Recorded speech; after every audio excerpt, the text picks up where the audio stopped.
This is a mini meditation guided by Bombas. Repeat after me. I'm comfy. I'm cozy. I have 0 blisters on my toes. And that's because I wear Bombas, the softest socks, underwear, and t-shirts that give back. One purchased equals one donated. Now go to bombas.com/listen and use code LISTEN for 20% off your first purchase. That's bombas.com/listen and use code LISTEN at checkout.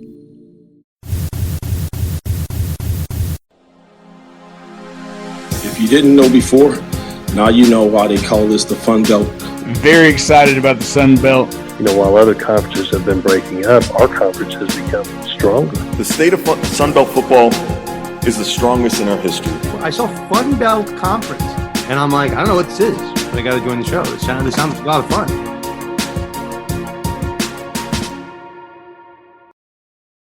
So, Jeremy, you've seen the movie Wolf of Wall Street, right? I have seen that movie. What is the most famous scene from that movie? I don't know. I don't think it's child friendly. It has something to do with Margot Robbie and a disrobing. Okay, no, not that one. Not that. Okay, all right. Is there another scene? Because that's the scene that's stuck to my brain. That's fried into my memory. You might have to help me with this one. Matthew McConaughey sitting around the table. Oh yeah, that one.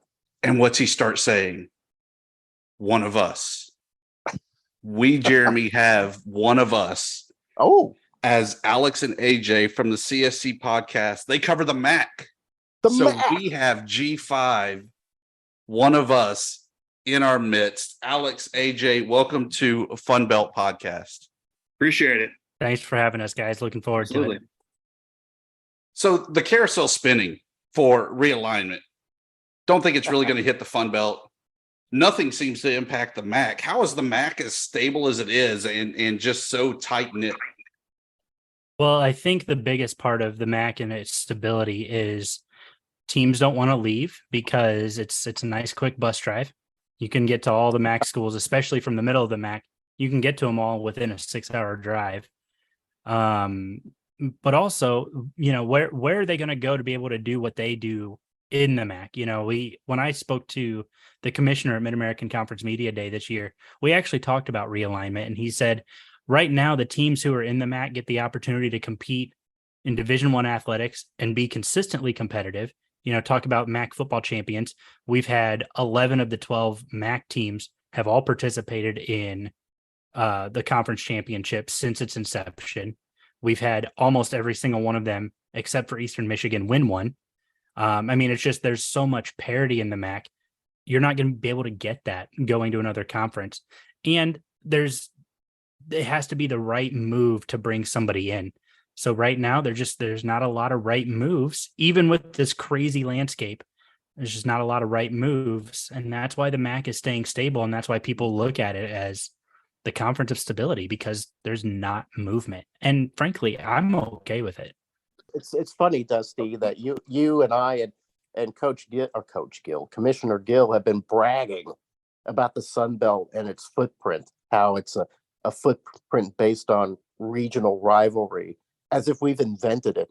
But it's really the MAC that invented that, right? You guys have been pretty much stable since the 90s. Yeah, and to kind of piggyback off Alex there too, when it comes to schools leaving the conference, there's a reason they're not, is because of TV. No other conference has 2 days dedicated to themselves on ESPN on Tuesdays and Wednesday nights. Sure. That, you know, they're the only game on TV. The Big Ten doesn't have that. The SEC doesn't have that. They have to share Saturdays with everybody else. The MAC doesn't have to share Wednesdays and Thursdays or Tuesdays, Thursdays, whatever days those are. They don't have to share with anybody. They're the only game on TV. So we get to see each other a lot in the postseason for bowl games and all of that. And it's always great matchups. It's great games. It's interesting, good storylines. But we've extended that to basketball to kind of game the net system. What's the feeling in the MAC for this MAC SunBelt Challenge? I think it's one of the best things the conference could have done. I mean, you look across the board here, the Mid-American Conference, basketball-wise, has been extremely competitive over the past couple of years. Like Toledo has been, it's interesting too, because not everybody goes to Cleveland for the championship tournament. Only the top, was it 6 or 8 teams that go? Yeah. 8. So it's going to be competitive from 1 through 12, but when you get to December or March, it's that 1 through 8 that really matters. And I think the competitive nature of the conference is going to carry over very well when playing the other SunBelt conferences.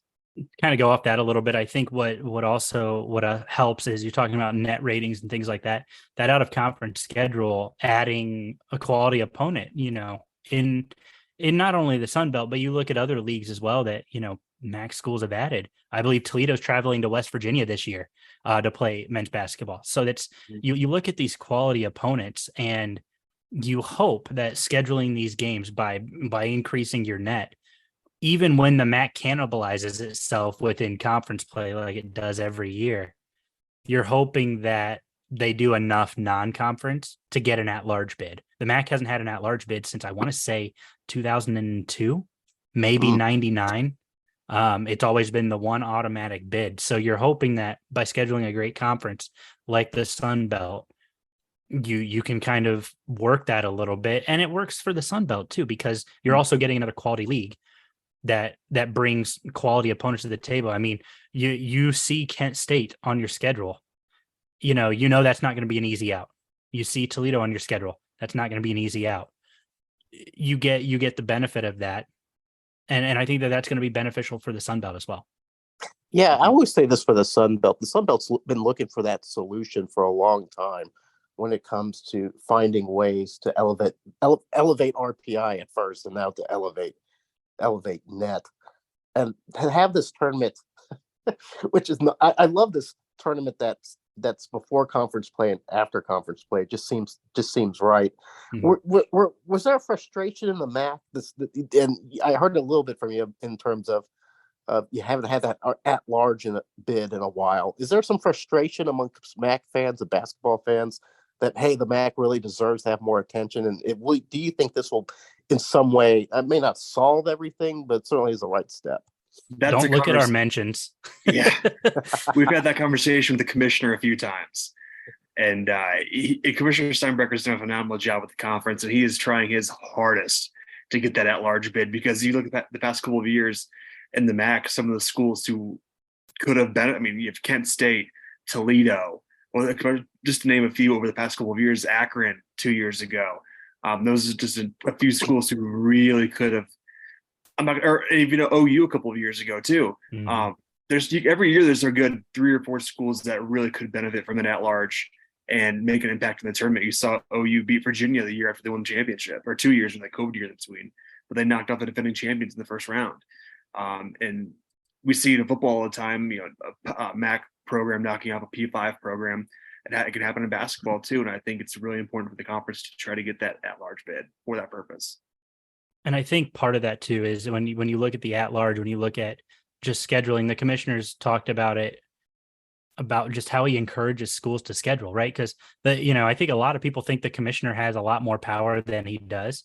The commissioner doesn't set your schedule. Commissioner doesn't coach your teams. Yeah. The commissioner doesn't do your recruiting. How do you get that large bid? You win games.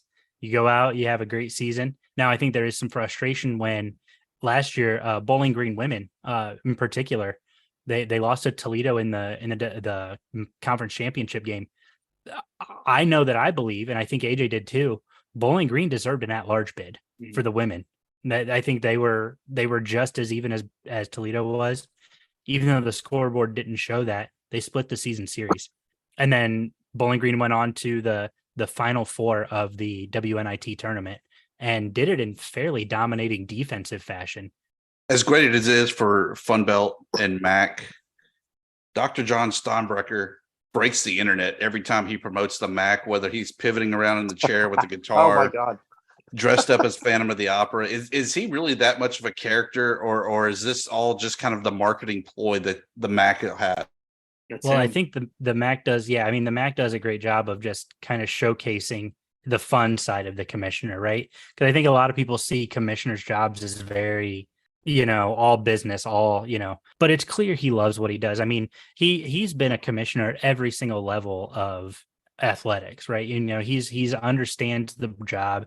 He understands what he needs to do, but there's no reason he can't have a little bit of fun with it. It's when at media day this year, he was out there laughing and just talking with players. Like he was just being a guy.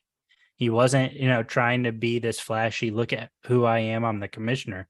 No, he was shaking hands with everybody, came up, talked to me, actually sat down, did an interview with me. And we just talked. And what I love about the commissioner, I know AJ does too, he remembers you. He we were starstruck. I think the first time we kind of met him, we're like, oh my gosh, we're talking to the commissioner. But every time we see him at stuff, he's like, oh, hey guys, good to see you. Like, he knows who we are. He recognizes.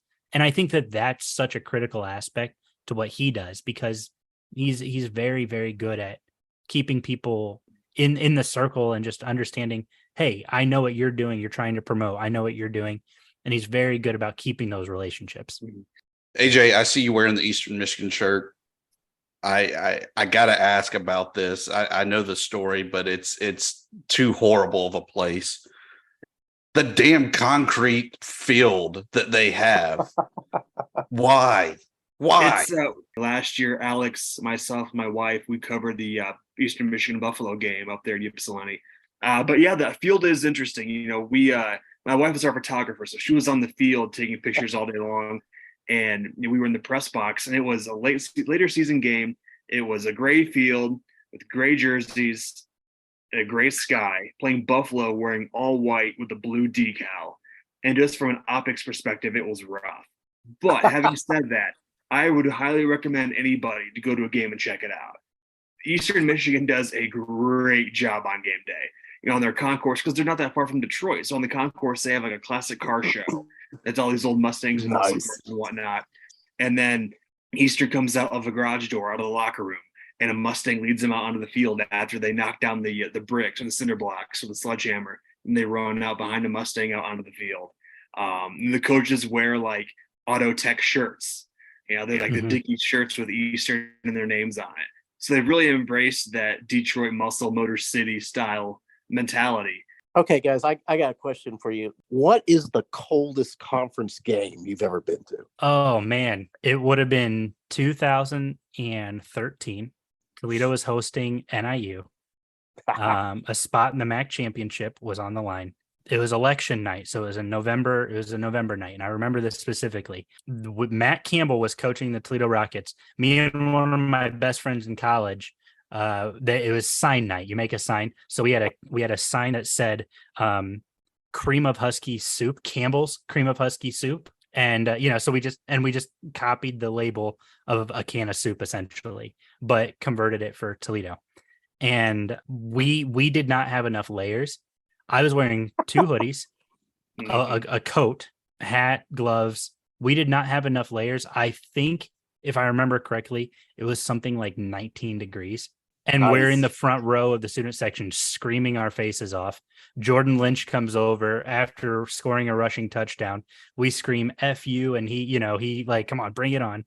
And yeah, I think that is probably the coldest one. We've met Jordan since. He's a great guy. We've met Jordan since, yeah. And I did not tell him that. So if Jordan, you're listening, that was me. Mine is similar to that. It was 2013 Ball State at Northern Illinois. So that year against Jordan Lynch, Keith Wenning, Willie Snead, Jimmy Ward was on the side for Northern Illinois. Brady Hoke was the head coach at Michigan. He's a Ball State alum, so he needed Ball State to beat Northern Illinois that week to help Michigan in the rankings. So he paid for 200 Ball State students to take a bus trip from Muncie to DeKalb for that game on a Wednesday night or whatever it was. So me and 200 Ball State students hopped on some Greyhounds, made the 4-hour trip to DeKalb with the time change, of course. And it was an ESPN Wednesday night, brutally cold. That had to have been late November at least.